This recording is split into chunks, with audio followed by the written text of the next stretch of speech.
wabarakatuh. Salam sejahtera untuk kita semua. Perkenalkan, saya Astri Dwi Floranti dari Institut Pendidikan dan Bahasa Infada Cirebon. Saat ini saya mengajar sebagai dosen di program studi S1 Sastra Inggris sejak tahun 2018. Latar belakang keilmuan saya adalah S1 dari program studi Sastra Inggris dan S2 dari program studi Linguistik. Di program studi Sastra Inggris, saya telah mengampu beberapa mata kuliah, yaitu psikolinguistik, sosiolinguistik, dan juga penerjemahan. Pada kesempatan ini, saya akan menjelaskan deskripsi dan pengelolaan mata kuliah Translation 2 atau Translation 2 yang meliputi 3 aspek, yaitu Delivery, Interaction, dan Assessment. Mata kuliah Translation 2 adalah mata kuliah keilmuan dan keterampilan prodi dengan bobot 2 SKS. Mata kuliah ini ditawarkan kepada mahasiswa di semester 5 yang telah berhasil menyelesaikan mata kuliah prasyarat, yaitu Translation 1. Pada mata kuliah sebelumnya, yaitu di Translation 1, mahasiswa telah mempelajari teori-teori dasar penerjemahan yang meliputi definisi penerjemahan, konsep penerjemahan, proses penerjemahan, teknik penerjemahan, metode penerjemahan, kriteria penerjemahan, kesepadanan dalam penerjemahan, dan juga identifikasi masalah-masalah yang seringkali ditemukan dalam kegiatan penerjemahan, baik di bahasa Indonesia maupun di bahasa Inggris. Kini, di mata kuliah Translation 2, mahasiswa akan berfokus pada praktik penerjemahan untuk berbagai jenis teks dan mengimplementasikan teori-teori penerjemahan yang telah dipelajari sebelumnya. Mata kuliah ini dirancang untuk melatih keterampilan penerjemahan mahasiswa dan melakukan praktik penerjemahan dari bahasa Inggris ke bahasa Indonesia dan juga sebaliknya. Untuk berbagai jenis teks, misalnya teks sastra, teks ilmiah, teks bisnis, dan teks berita. Pada akhir perkuliahan ini, mahasiswa diharapkan mampu mengaplikasikan penggunaan teori-teori penerjemahan untuk berbagai jenis teks. Dan juga, mahasiswa mampu menghasilkan teks penerjemahan yang akurat, berterima, dan juga wajar sesuai dengan kriteria penerjemahan. Selain mengembangkan keterampilan berkomunikasi bahasa Inggris secara tertulis melalui penerjemahan, mahasiswa diharapkan mampu 1. Menunjukkan sikap cermat, berpikir kritis, dan melakukan praktik penerjemahan. Kedua, bertanggung jawab dalam hasil penerjemahannya sesuai dengan etika akademik. Ketiga, menghargai kultur sosial dan budaya untuk bahasa sasaran. Materi pembelajaran dirancang untuk 14 kali pertemuan yang dapat dilakukan dengan tatap maya ataupun tatap muka, dengan 2 kali ujian, yaitu ujian tengah semester dan ujian akhir semester. Terdapat beberapa materi pembelajaran yang meliputi strategi dan teknik dan juga praktik penerjemahan, yaitu untuk teks sastra, misalnya dengan menerjemahkan karya sastra klasik atau modern, kemudian menerjemahkan teks bisnis seperti surat atau juga dokumen bisnis, menerjemahkan teks ilmiah dan akademik, kemudian menerjemahkan teks berita dengan menerjemahkan beragam topik di bidang ekonomi, kriminal, pariwisata, kuliner, olahraga, dan lain-lain. Materi pembelajaran dirancang untuk 14 kali pertemuan yang dapat dilakukan dengan tatap maya ataupun tatap muka, ditambah dengan 2 kali ujian, yaitu ujian akhir semester dan ujian tengah semester. Terkait materi pembelajaran, terdapat beberapa materi pembelajaran yang meliputi strategi dan juga teknik penerjemahan. Di antaranya menerjemahkan teks sastra seperti karya sastra klasik dan modern, kemudian menerjemahkan teks bisnis seperti surat dan dokumen bisnis, kemudian menerjemahkan teks ilmiah seperti artikel ilmiah, kemudian menerjemahkan teks berita dengan beragam jenis topik, misalnya ekonomi, kriminal, pariwisata, olahraga, dan lain-lain.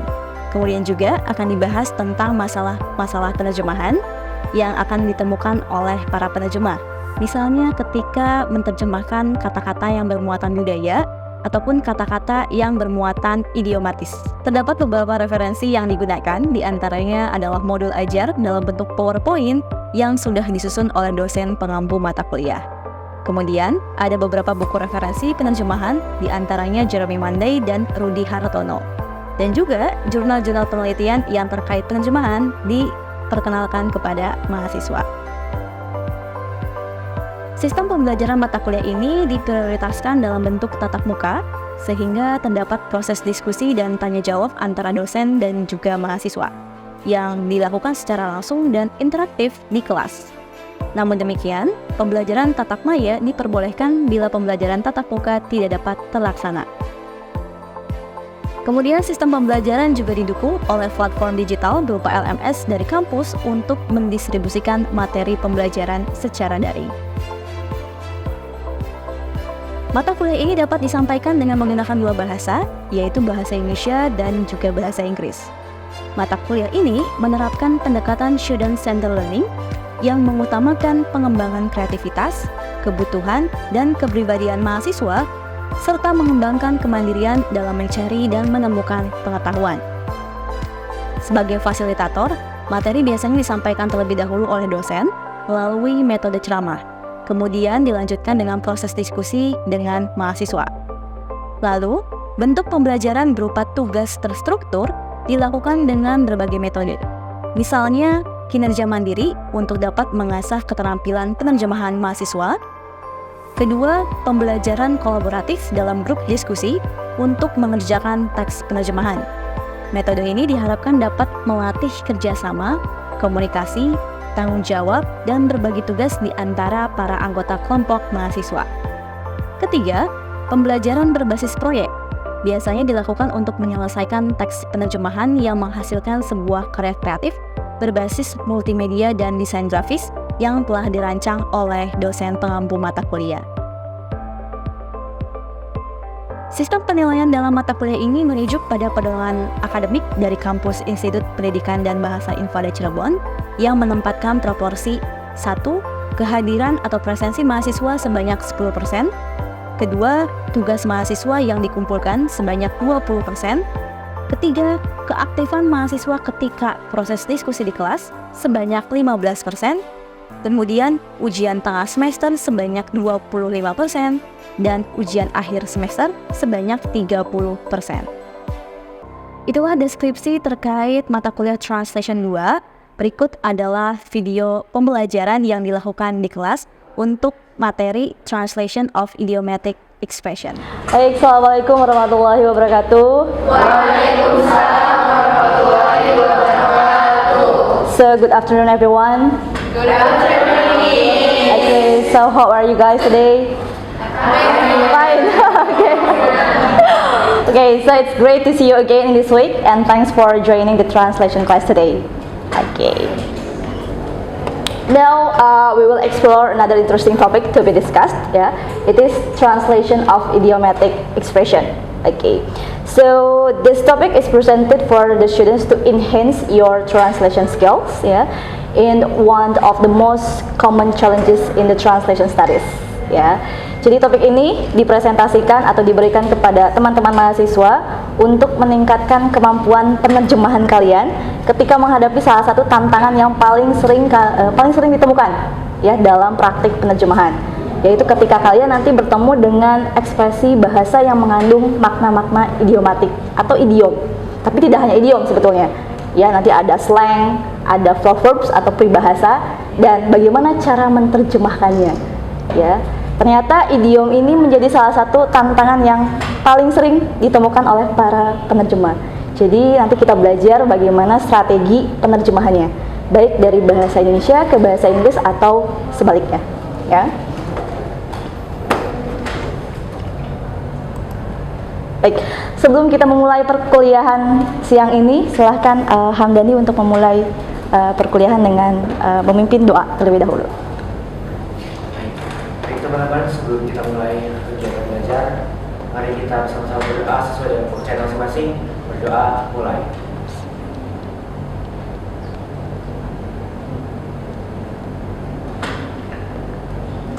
Selesai. Ya, thank you Handong. Yes. Oke, kita lihat dulu silabusnya. Ya, dalam silabus ini setelah ujian tengah semester kemarin, ya, kita beranjak ke materi yang baru.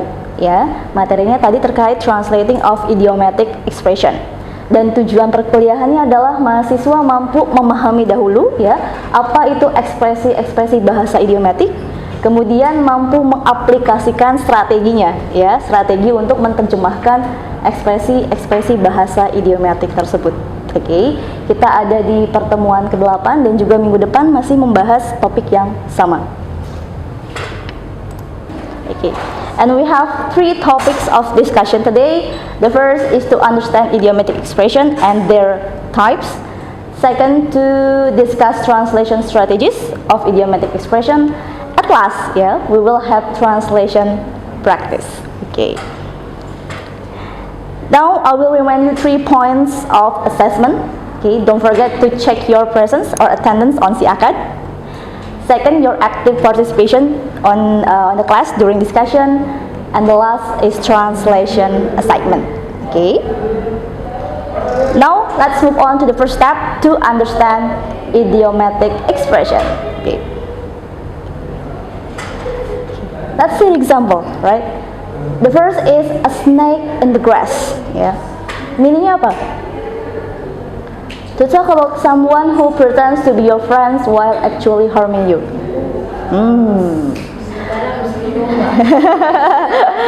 Ya, oke. Ada udang di balik batu?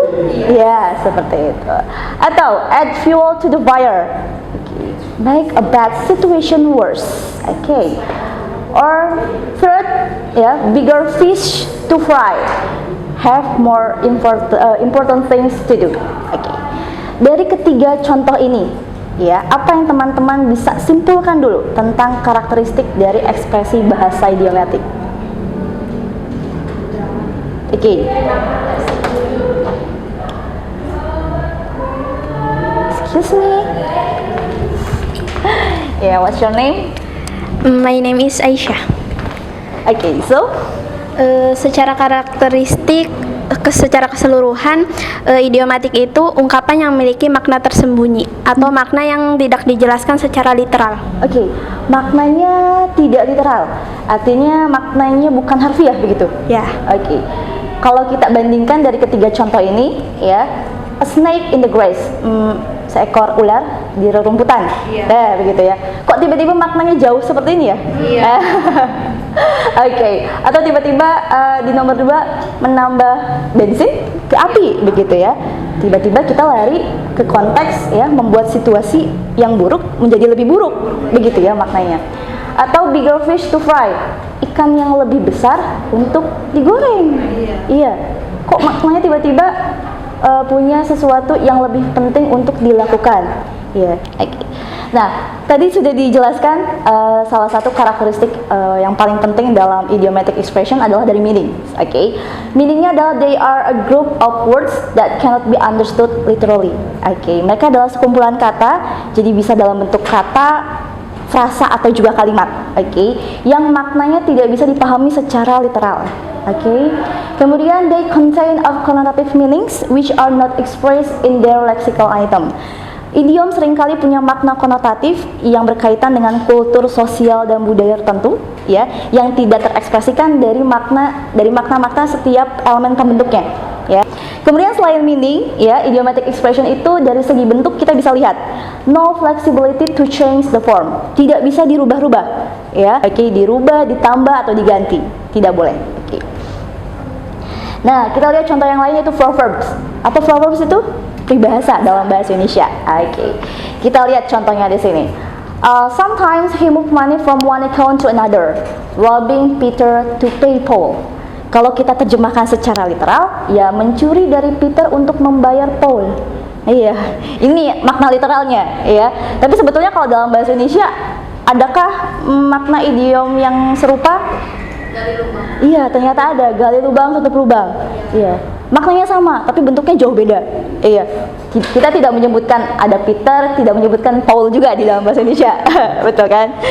Atau kita juga okay. So let's talk about strategies of translating idiomatic expression. Ya. Kita akan membahas tentang strategi penerjemahan yang bisa kita gunakan kalau bertemu dengan idiom-idiom seperti yang tadi. Oke. Okay, the first is using an idiom of similar meaning and form. Jadi, kita menerjemahkan suatu idiom di bahasa sasaran dengan bentuk dan juga makna yang sama di bahasa sasaran. Mohon maaf, jadi menerjemahkan idiom dari bahasa sumber dengan bentuk dan makna yang sama di bahasa sasaran, seperti itu. Tapi cara yang pertama ini sulit kita temukan. Mengapa? Kalau makna mungkin bisa sama, tapi kalau bentuk tidak. Seperti halnya tadi, berbicara tentang nasi sudah menjadi bubur, tapi dalam bahasa Inggris kita berbicara tentang susu. Iya. Akan lebih sering kita temukan dalam bentuk using an idiom of similar meaning but dissimilar form. Jadi maknanya sama tapi bentuknya yang berbeda. Oke. Tadi dijelaskan ya, don't cry over the spilled milk, ya. Dan kita terjemahkan kembali ke dalam bahasa Indonesia dengan bentuk idiom, ya. Yaitu nasi sudah menjadi bubur. Cara yang ketiga adalah non-idiomatic expression with similar meaning by paraphrasing or using ordinary vocabulary.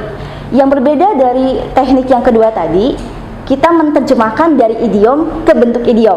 Kalau menggunakan cara yang ketiga ini, dari bentuk idiom ke bentuk yang bukan idiom. Jadi kita deskripsikan saja apa yang dimaksud dengan idiom tersebut. Jadi bentuknya deskripsi, bukan kembali dalam bentuk idiom. Barangkali kita tidak tahu bahwa ternyata don't cry over spilled milk itu nasi sudah menjadi bubur begitu.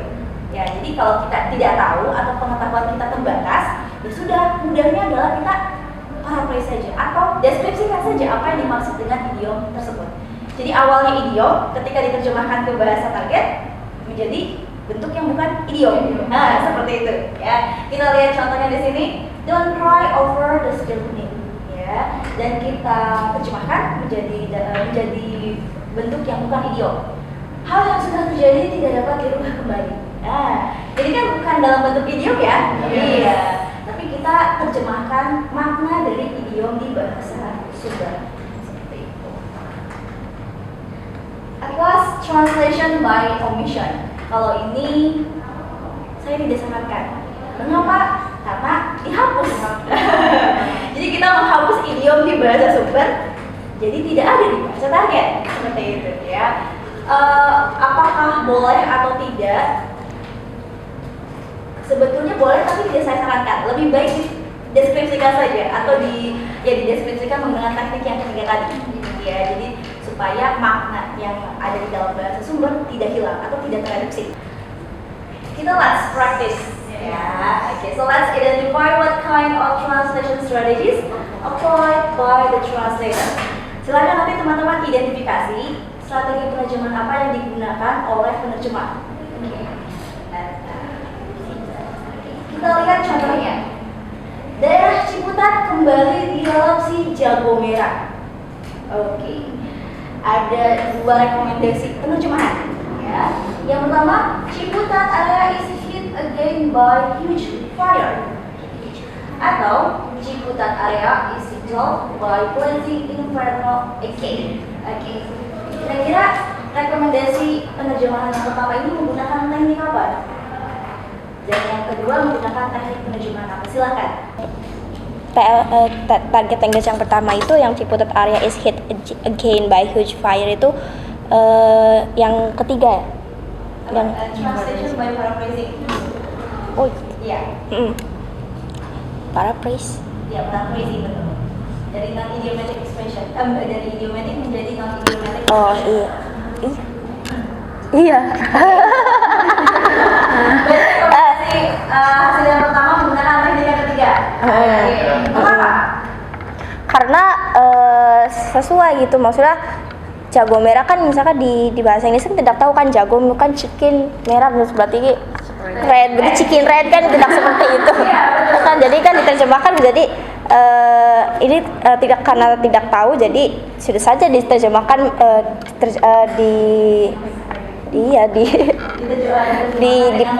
dengan memahami jadi huge fire api yang besar.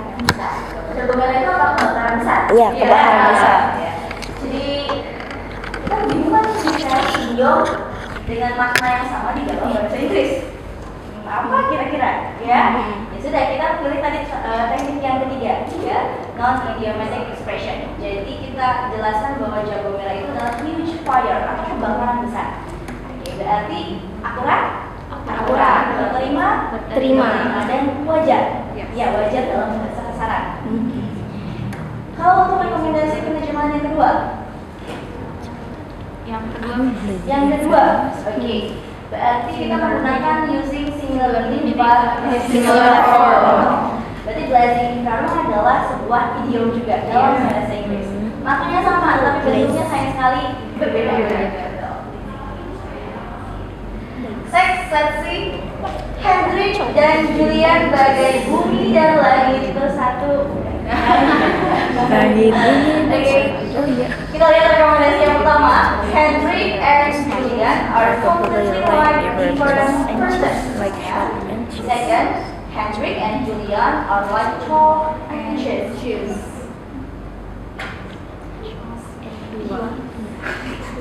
Ada semua kan? Satu.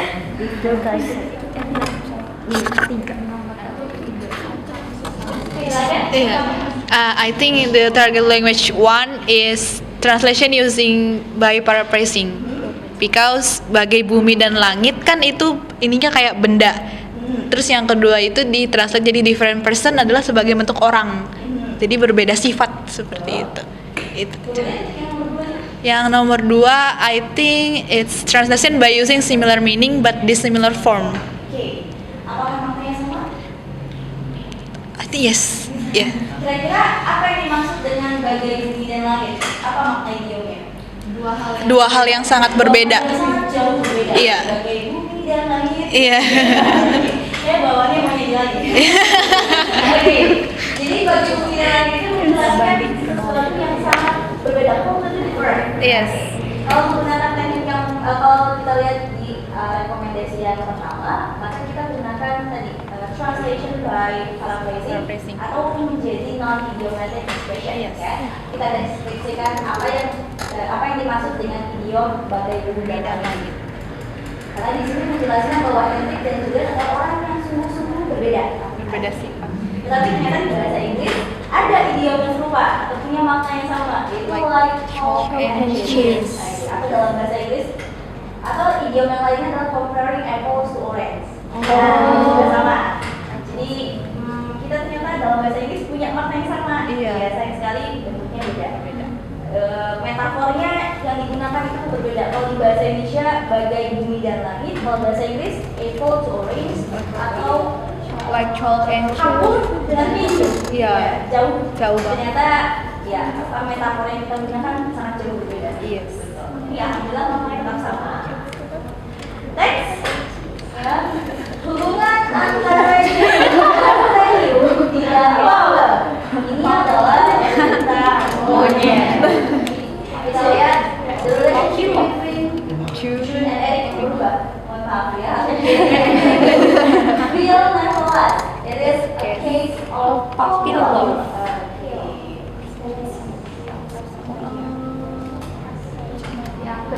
Yang kedua. Oke, silakan.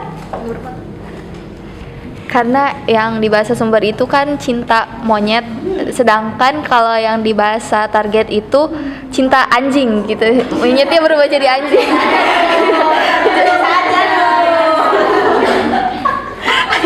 Tapi maknanya tetap sama. Iya. Berarti menggunakan teknik yang Kedua. Translation by using Similar form. Jadi idiom cinta monkey ini ya punya arti apa? Cinta Yang anak-anak. Iya, cinta Iya, anak-anak yang immature love, serius, iya. Immature love begitu. Dan di bahasa Inggris kita punya makna yang sama, ternyata bukan menggunakan monkey, tapi puppy. Anak anjing. Iya. Jadi tepat ya. Idiomnya dengan makna yang sama tapi bentuk yang berbeda. Iya. Oke, next. Air mata buayanya tidak akan membuat orang percaya pada Terry.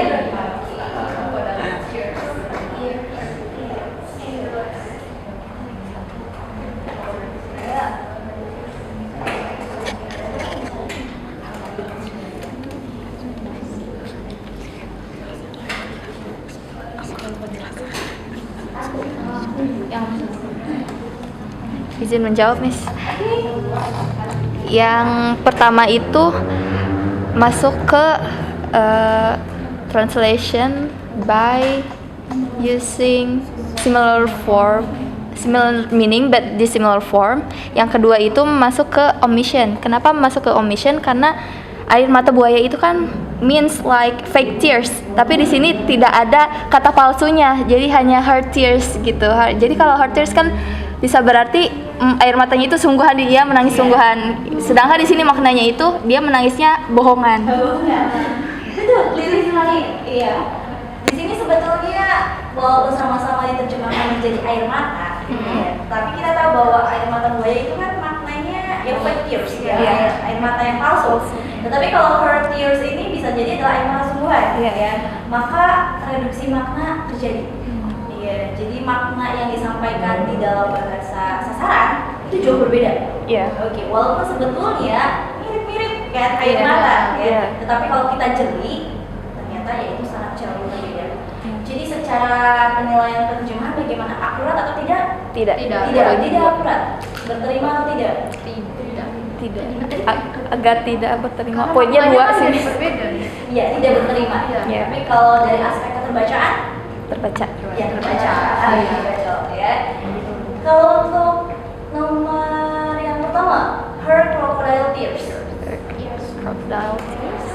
Menggunakan teknik yang nomor Satu. ya. Translation by Similar form and meaning. Alhamdulillah ketemu ternyata. Ada juga. Dari awal kita membahasnya kok semuanya pakai teknik yang kedua. Iya. Ternyata kita menemukan cukup satu di sini, ada air mata buaya, dan ternyata di bahasa Inggris juga dengan makna dan bentuk yang sama. Oke, kita menemukan idiom yang serupa, ya. Crocodile tears. Oke, so what is your response, guys? Setelah mempelajari materi ini? Amazing.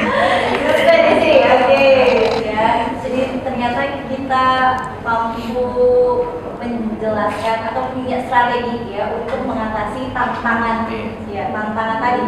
Ternyata menerjemahkan idiom itu sulit atau tidak? Tidak sulit jika kita mempunyai pengetahuan yang mumpuni. Tidak sulit kalau kita punya pengetahuan yang cukup di bahasa sasaran, ya.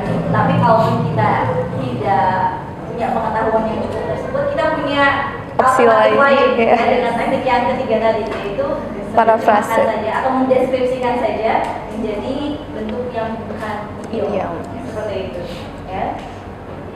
Okay, don't forget for the translation assignment, please check in si Akad. Yeah, I have already uploaded the assignment there.